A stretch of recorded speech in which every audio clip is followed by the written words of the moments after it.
I'm Jason Suzuki. Welcome to the Real Deal Show. And today I got Dr. Joe Martin, former U.S. Navy SEAL, and now the owner of Doc's Gym. So just to get started, we're going to get to know a little bit about Dr. Martin and start from there. So tell us a little bit about where you started. Where'd you grow up at? Where'd you start? Yeah, gee whiz, it's one of those things. We could take a long time for this because I've been on this earth for a little while. But I originally grew up in New York, so people go, "Oh my God, you've been in California for all these years." People didn't know I'm from New York, but the New York accent still comes out once in a while. Chocolate and water and coffee, things like that. But I was born and raised outside New York City. My parents were both from the city, and grew up in New York, and went to high school there. Was kind of like an athlete, but I was never one of those guys that was the A-team guy. Yeah. I was always the B-team guy as growing up. I was a smaller guy, graduated high school like 5'7", 135, 140 pounds. I think I joined the military right after high school because in my life, as we talk about my career, I use the example with people. I talk about forks in the road. Yeah. As we grow up, there's many forks in the road. We got to make the decision. We can only either go right or we can go left. That's all we can do, right? So when I was in my high school days and things like that we was that athlete that was okay, like a D1, D2 athlete, but I didn't have the greatest grades. So I wasn't the guy that's going to get the scholarship and all that type of stuff. And so the fork in the road there was going to the military. I had a buddy of mine that was going into the military. Sometimes the military has to where you can go in as a buddy system. And this guy, good friend of mine, Chuck Page was his name. And we went into together, we signed up, we're ready to go. But then what happened was he had dislocated his shoulder. Unbeknownst to me, I get to boot camp, he's not there. You know what I mean? So there, and again, like a fork in the road, you're supposed to go in the buddy system. So I went to what they call it, A school in the Navy, basically you're training for your job. And I was an admin guy. And the people watching this going, Doc is an admin guy. He's terrible at paperwork. Yeah, so it didn't really bode well for me. So I get to the school, never really saw the guy Chuck again. And I figured, okay, another fork in the road. You get out of your school and they go, where do you want to go? Do you want to go on a ship? Do you want to go overseas? Whatever. It's called the dream sheet. And I got the Philippines, Subic Bay, Philippines. I don't even think the base is even there anymore. They decommissioned it, whatever.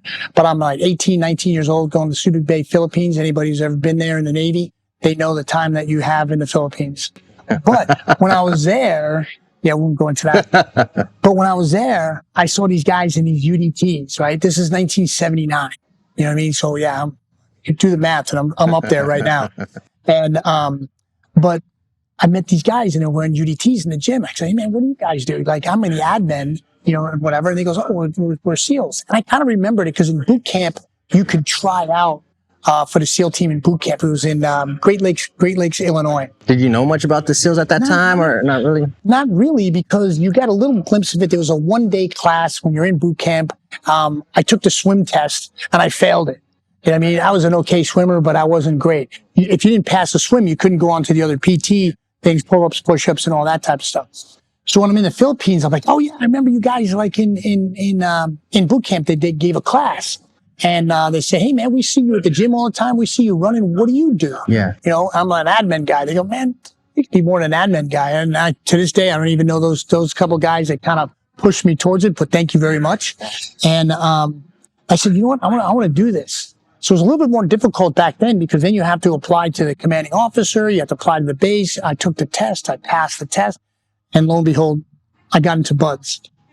So how long were you in the Navy before you went into buds? Just about a year and a half. Little more than a year. So I did 4 and a half years in the SEAL team, 6.5, total, I guess 7 with reserve time, 7 years total in the military. Okay. And, but 4 of it deep within the SEAL team. I was in from 1978 to 1985. Okay. So when you transitioned into the program, how was that program like? Walk me through that training and graduation. It's so funny because you hear stories, and I'm one of the older guys now, and they can hear the stories. Well, back in the day when I was in there, we used to, go to school uphill both ways in the snow with no shoes on. People could talk about the training, how it was, say, in the 70s and 80s and how it is now. And it's all relative. Yeah. It's freaking hard no matter what. Yeah. Right? It's a mental, physical type of thing. I was very blessed that I did okay, but do we all have the problems along the way? Yeah. did I have a problem where I thought I was going to quit once? And anybody who's been in the SEAL team, I'm sure there was a time when everybody in their mind, whether they're cold, they're wet, they're tired, they're sandy, they're feeling like they're drowning, that they want to quit. Yeah. Right. So my incident was, and there's a great guy, John Hall. He passed away years ago on a training operation. But John Hall was one of my mentors in first phase.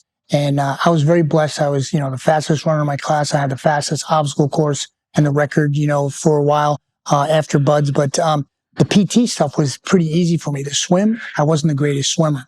The guys that have been through the SEALs, I was a September class to a May, June class. And so it was really cold during a lot of the swims. And you have to do what they call wetsuit appreciation. So the water's like 52 degrees at times, and you're in UDTs and nothing else. And one time we're doing a mile swim. It's in the bay. We're not in the ocean yet, in the beginning of Buds.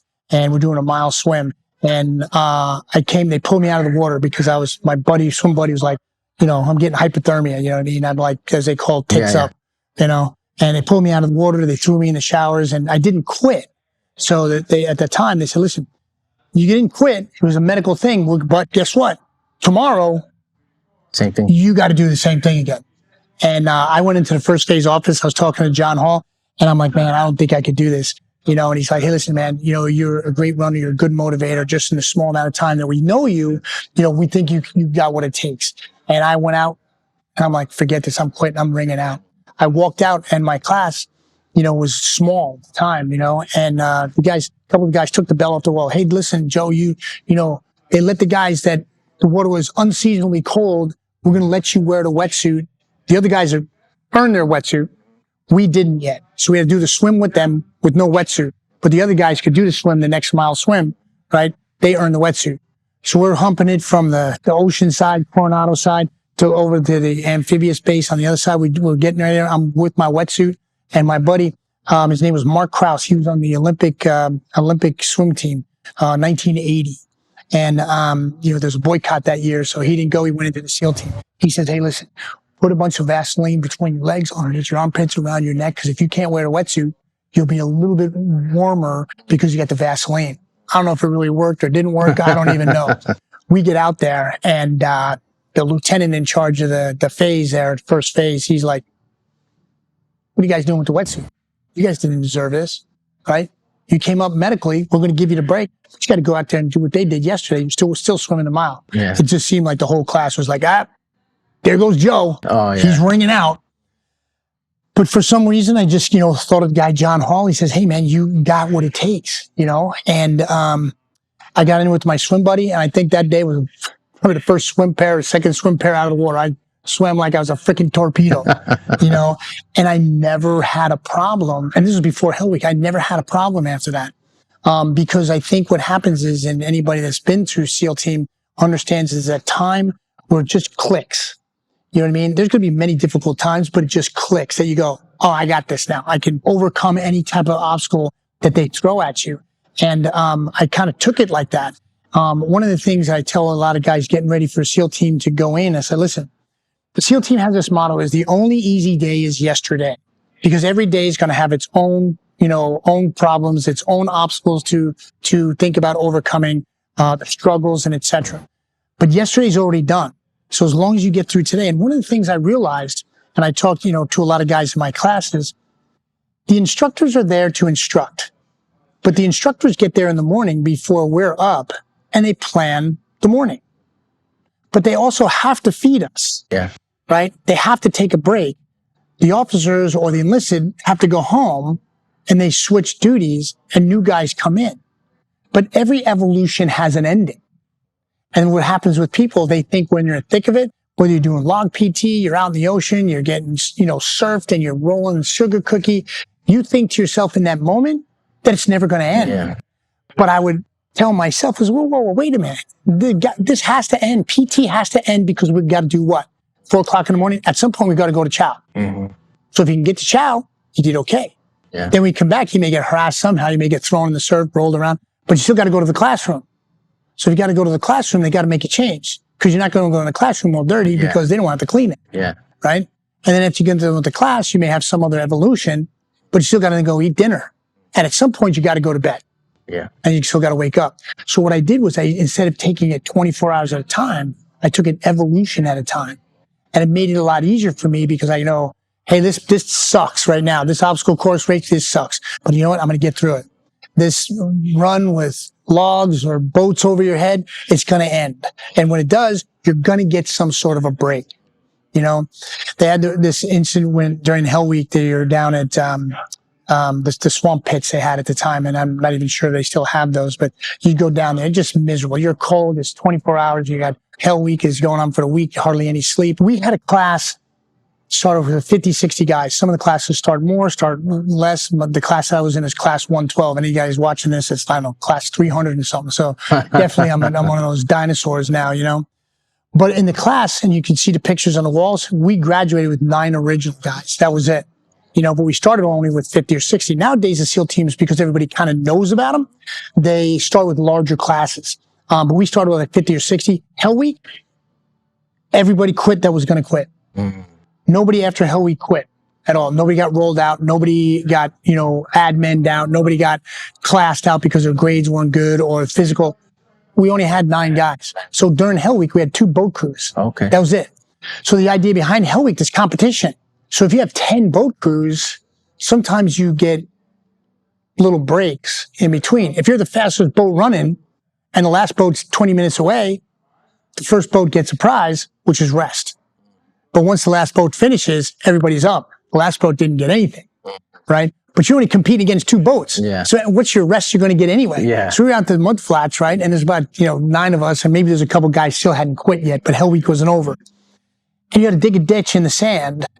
And they use the term nut to butt. You're hugging your buddy because it's cold as hell. You're constantly wet. It's late at night. The instructor's got a bonfire. They got cocoa. They got hot chocolate. They got coffee for you. And they go, hey, man, if you just want to quit. And they got you in this where the brackish water from the rivers coming in. We're down near the Mexican border and the water's coming in and coming out. And you're just getting soaked. You're cold. You're miserable. But what happens is you realize things, how the instructors kind of mess with you. Because if one guy quits, you all get hammered.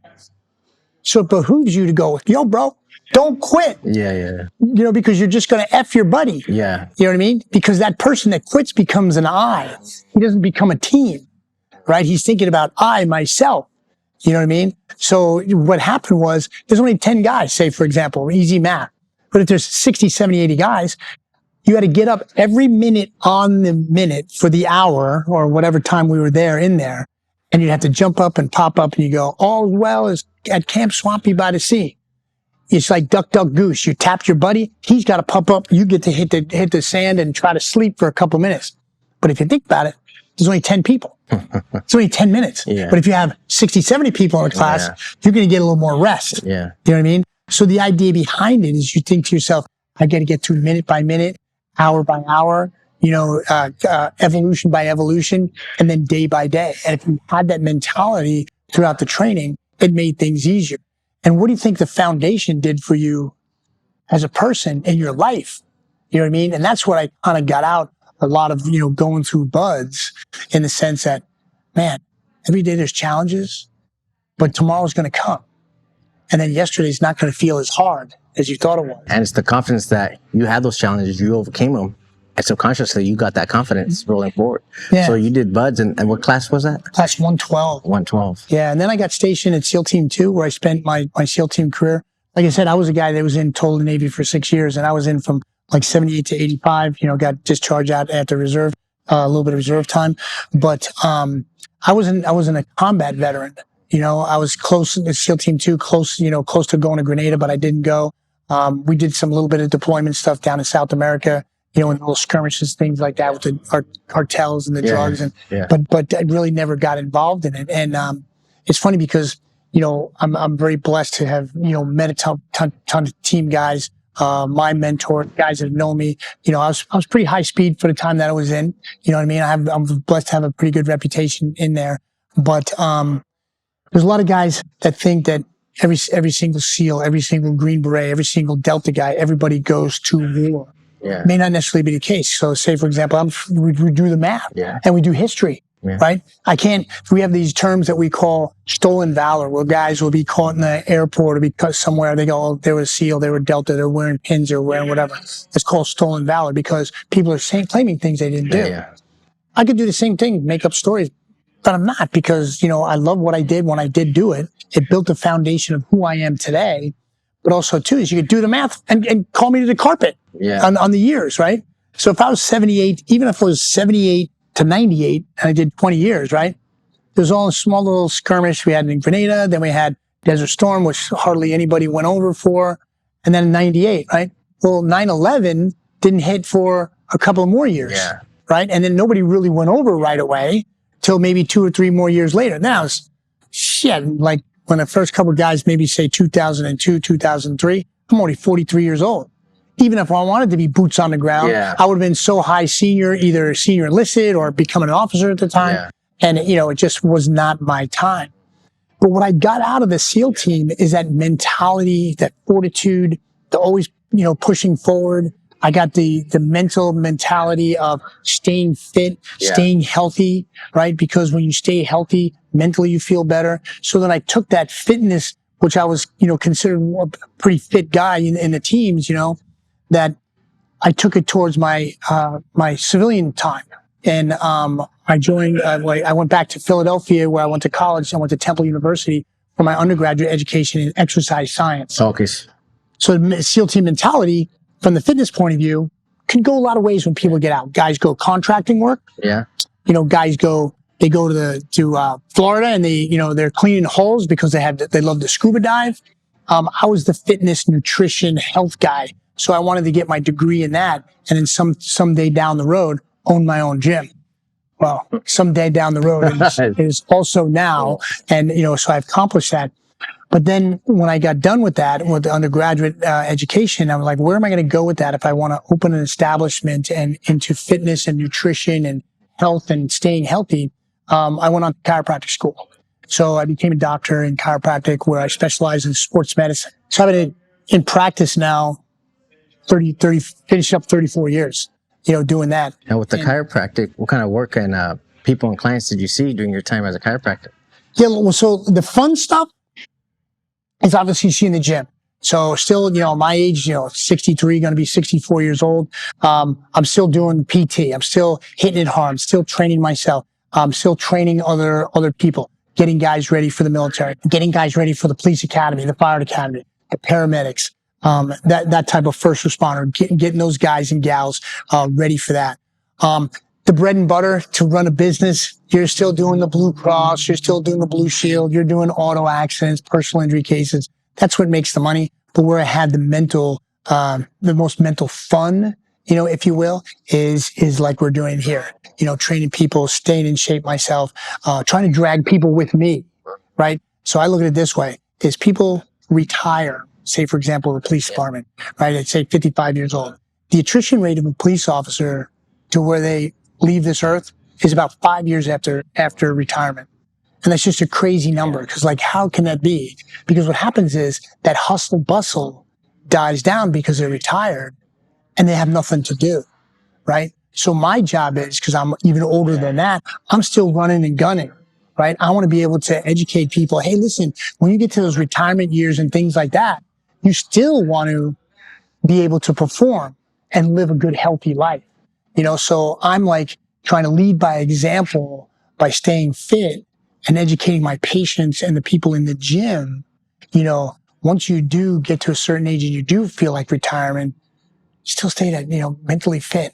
You know what I mean? Get that exercise going and things like that, So when you came out of the military and you got the chiropractic, moving forward, what else did you work with? Did you say TRX? So yeah, I was always hustling, trying to figure out, how to make what I do here better. There's a company run by a former team guy. So when the economy kind of took a dump, 04, 06, something like that, 06, 07, we lost a lot of the workers' comp, to run my business, to make the money. Workers' comp laws changed in California.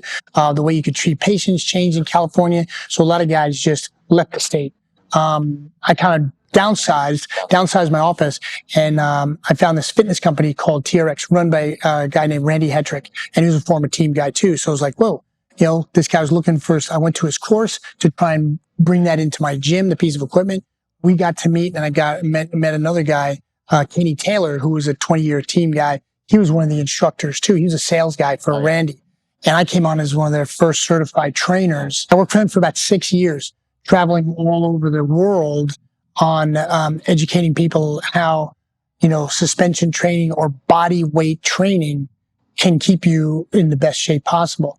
So I think within 6 years that I worked with Randy at TRX, I flew on United 1.6 million miles. Wow. Yeah. And 1 year I stayed in a hotel 250 days. That was like Marriott Courtyards or whatever. That's running and gunning. Yeah, it was running and gunning. But what it did also too is it kept me in better shape in order to represent who I am, to try to drag the people with me in their life, to make them live longer, live healthier. You can live long, but be sitting on a couch all day long. You know what I mean? Why would you want to be long and go out there fishing or hunting or playing sports or being on a boat and things like that? So, I'm constantly having that positive attitude. People ask me all the time. They say, Doc, why are you always in such a good mood? You know what I mean? Because you have a choice. There's only two. You can be in a good mood or you can be in a bad mood. Well, I kind of woke up and I was a little bit of a bad mood. No, you're in a bad mood. It's black and white. You're in a good mood or a bad mood. Do we all have bad days? 100%. But then you got to get up, shower, look in that mirror and go, what's that expression? Not today, Satan, not today. Because there's so much stuff on this earth that can just knock you down, drag you down. You can get into depression. You can get in a bad mood. And you tell yourself, no way, man, I'm not going to do that. I just choose not to do that. I try to stay as positive as I can, because people come into this gym and they go, man, Doc, this is just such a cool place to train. Because it's the atmosphere. It's the atmosphere. We work with the police, work with the fire. And in the background, you can, see some kids just, coming in here. I don't know what the heck they're doing. They're doing some boxing, doing some working out. But and it ebbs and flows. We don't want to be one of those Globo gyms. It's not that. The concept of Doc's Gym was we have that health, fitness, the chiropractor, the medical doctor. We're looking into franchising the company to where you could have, the saunas and the cold plunges, and you have healthcare providers providing care for people in a gym setting. You know what I mean? And that's like the future goals where, where's Doc going? Where's Doc going now? You know what I mean? Just always running and gunning and trying to be better. You know what I mean? Now, when did Doc's Gym get established? So that's a really funny story. So we've known each other, just from the backstory, we've known each other for about 10, 12 years. You were looking into getting into the military. So we did some training, you and I, at a different facility.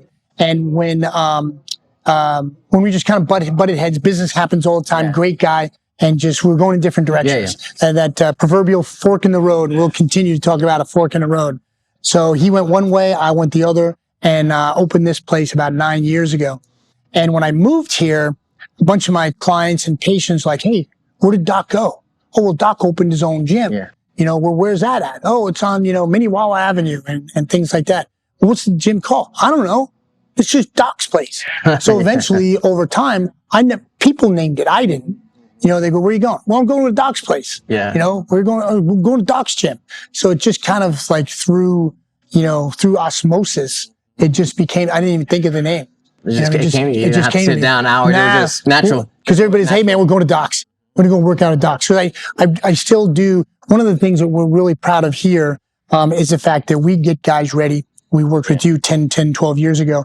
We get guys ready, as first responders. We donate Doc's Gym, myself, we donate the gym, Monday through Friday at 5 a.m. Anybody that wants to go to become a first responder, police, fire, paramedic, sheriff's office, parole, whatever, etc. They can come in here and train for free at 5 o'clock in the morning. And there's a training program run by a couple of Clovis. We're in Clovis, California, Clovis PD, and then a former Marine buddy of mine, who's my gym manager, Vic Avila. Okay. And they run a PT at 5 a.m.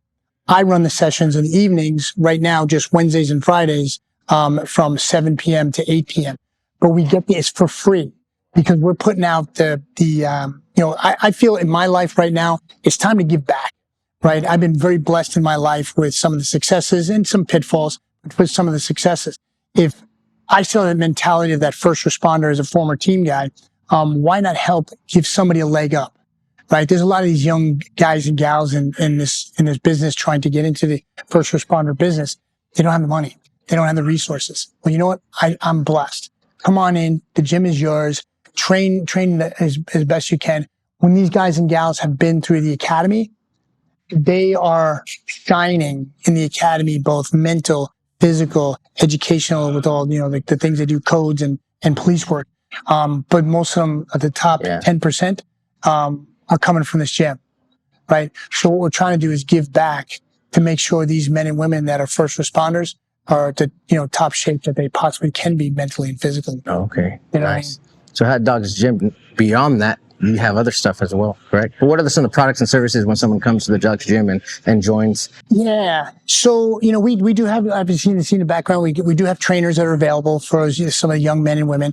We do some of the people that are very good at weight reduction programs. I do a lot of nutritional counseling.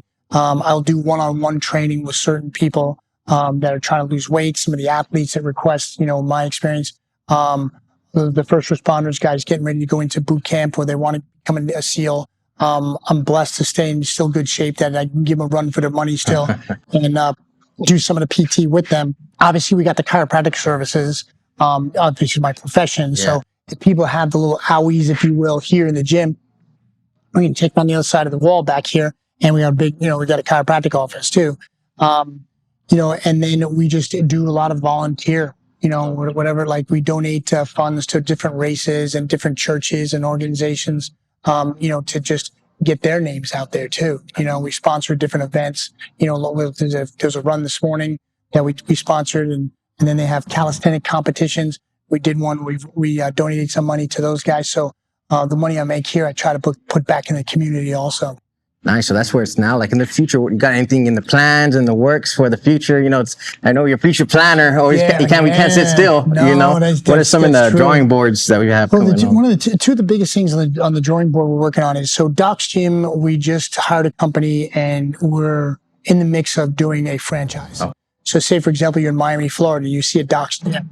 It'll have some sort of healthcare provider, chiropractor. So it doesn't. You make the mold, and then what you put in there depends on the franchisor and what they want to do. But the Doc's Gym, you'll find some sort of healthcare provider. Because what we found when I threw this idea to a franchise company, you have the big gyms like Planet Fitness and Crunch and some of those national Gold's Gym back in the day and whatever, and those facilities are just gyms. Then you have places that are just physical therapy places, but those are mainly for injuries, right? There's no preventative medicine along with the fitness. There's really nothing out there. So, it's one of those things where, there'll probably be competitors along the way, but right now I'm anticipating, I want to be Coca-Cola. I'm sure there's some Pepsis coming in the future somewhere that are going to compete with you. But when you look at some of at a corner of any street, you're going to find a Taco Bell, a McDonald's, a Burger King, and a Wendy's. They're all fast food and they're all doing very well for themselves. So the idea behind having competition, it's great for me as a former team guy. Yeah. I welcome the competition. So I want to just be better. So a franchise would be a fitness a facility, functional, kind of raw, CrossFit, functional conditioning. We got powerlifting, but it's not a real foo-foo gym. That's what we want. But then you have the healthcare in the same building. Right, the chiropractic, physical therapist, osteopath, medical doctor, whatever, that can keep you healthy, but then also that provide those services that are nowadays that are coming to the forefront. Like you have amino acid type stuff, you have testosterone replacements, you have the different programs for women anti-aging. Then you have the cold plunges and the cryotherapy and the saunas. So those type of facilities where it's very medically oriented, but then on the other side of the building, there's the gym facility. Working on that. And then, we got a clothing line coming up. Nice. Clothing line. So, again, say Coca-Cola is already 5'11". Yeah. Right. 5'11". A lot of people think 5'11" is, military based, but I did a bunch of research on it before trying to pick out my own idea. Yeah. Right. And it came from a guy, and we're in the Central Valley, right? We got, Yosemite's, right down the road here. And it came from a mountain climber. 5.11 equals a difficulty factor on a guy doing rock climbing. Oh, wow. I did not know that. Me either. But I guess he had a buddy when I'm reading the research that the guy like had a buddy that was worked for the FBI. So then they got very military based, and civilian too, and things like that. So it was like, man, that was a great idea. So then I thought to myself is because, I'm in the fitness industry that, having a line, what I want to do is, so after my BUDS class was class 112. Okay. So there's some validity to that. There's some foundation on dedication, motivation, to where it would be called 112 Apparel. Right, but they have a little fork, a little trident, you see, a little trident with the 112 underneath. Nice. So then people kind of know, oh, wait, that could, you want people to kind of guess. When you look at the Lululemon logo, I don't even know what the heck that thing is supposed to be. You know what I mean? But Lululemon is the Coca-Cola. Yeah. Right? I'll just be the Pepsi. Yeah. You know what I mean? And then you find out, how to get that material. And then that's a whole nother, avenue to go down, because I have no idea what goes on with clothes. But, so I'm looking into research now on, where to get the material and how to get it, marketed. And so two big things down the road. And it makes it easy for like someone who doesn't know nothing about fitness. Sometimes you get discouraged, you come and working out, might feel a little funny, don't know what to do, get discouraged, never see again. Mm-hmm. But if you have a place where you have a medical practitioner there, you can ask them a question. This is how I feel. They can understand it, listen to it, and they can provide you some information. And that's one of the biggest things that you guys have here is the people that you have working here have a lot of knowledge about stuff we've been really fortunate. And, everybody's so giving with their knowledge, and also too is people can just walk through the door and go, hey, doc, listen, I hurt my shoulder here, and I'll be able to see them. Where I personally feel a lot of times nowadays, there's a little disconnect between the medical, professionals and their patients. They don't really spend the time and figure out what's going on and talking to them. I get into trouble all the time in my office because I'm talking to people too long. The secretary is just like, hey, man, let's go. You got 3 outside. You got to get it rolling. You know what I mean? Because that people want that. Yeah. And there's a big healing aspect of just having a conversation like this. What's going on with Mary? What's going on with Johnny? You work on those areas of that shoulder. What did he do wrong? Hey, let's walk out to the gym. Show me what you did. Okay. Well, you didn't retract the shoulders when you're pulling back on that row. Let me see how you did that dumbbell bench, right? So the doctor, therapist, whatever, can come back in and help the patient right there, as opposed to some facilities where they'll go to an orthopedic and they'll give an example, but the orthopedic isn't there with the rubber mats and in there with Johnny, and they may not even have the experience. Just because you become an orthopedic doesn't mean you're an athlete by any stretch of the imagination. You know what I mean? Just because you're a medical doctor, you think you know what's going on with fitness. They have no clue whatsoever. And the physical adaptations that you go through when you do a workout, there's a lot to it mentally as well. It's like, it can be very discouraging, but like having places more of like a sense of community. Mm-hmm. You have somewhere to go. Yeah. Because to leave that lifestyle, whether you're like a heavy drinker, a partier, to be able to leave that lifestyle for a healthier you, there's a lot to do if you're just doing it on your own. That's what I like. That's a really, really good point. And you use the term, you do it on your own. I explain to people here, like, we lose a lot of our military folks. They say, 22 people a day lose their lives to suicide. I'm sure if we did the numbers to the PD, police department, fire department, there's certain people that there's a number there for them too. But I've come with the conclusion, because I understand the mental part going through the SEAL team and then my own mental, fortitude. I'm in shape. I do the nutrition. I do the diet, things like that.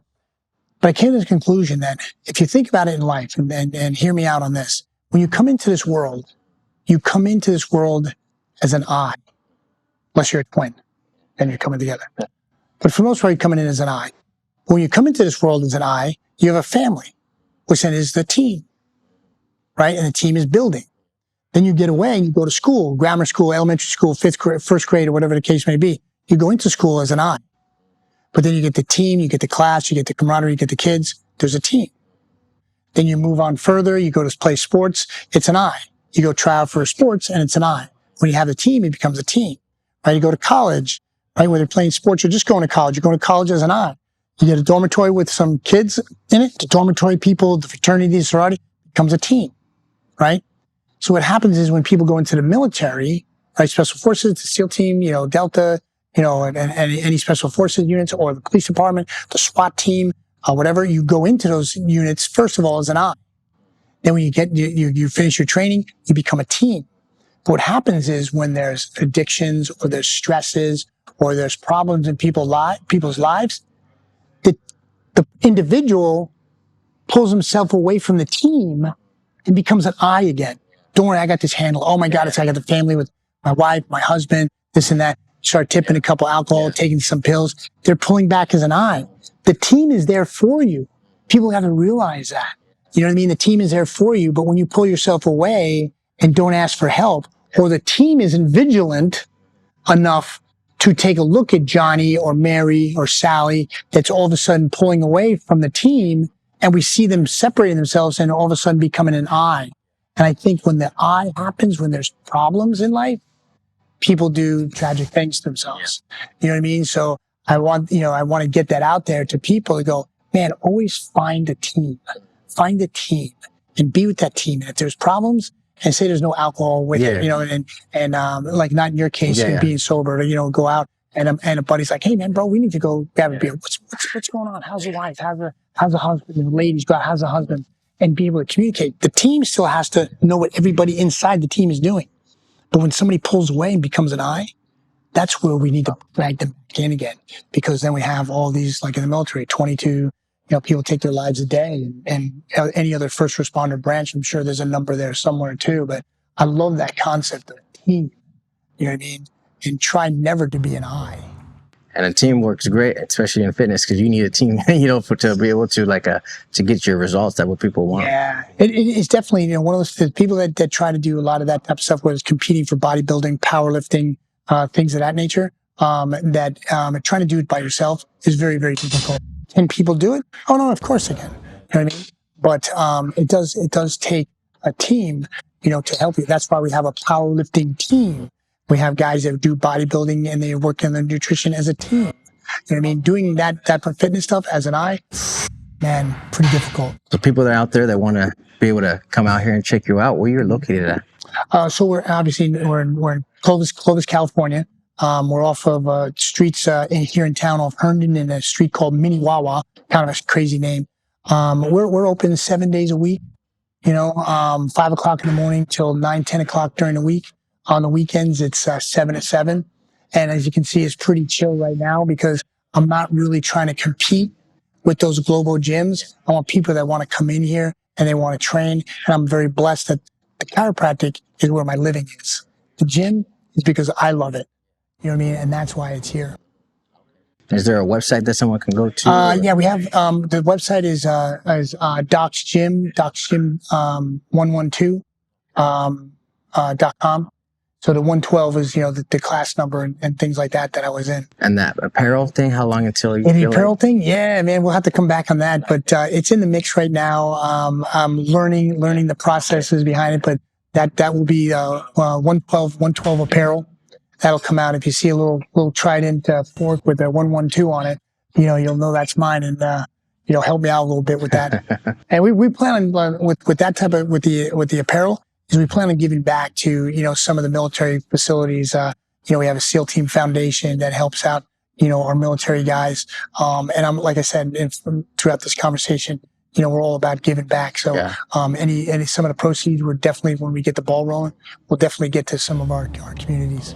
Yeah. Well, Dr. Meyer, I just want to say thank you for your time, man. Bro, it was a great time, a great talk. Man. I appreciate We're definitely going to be staying in touch. Yeah, But we will. everything. So.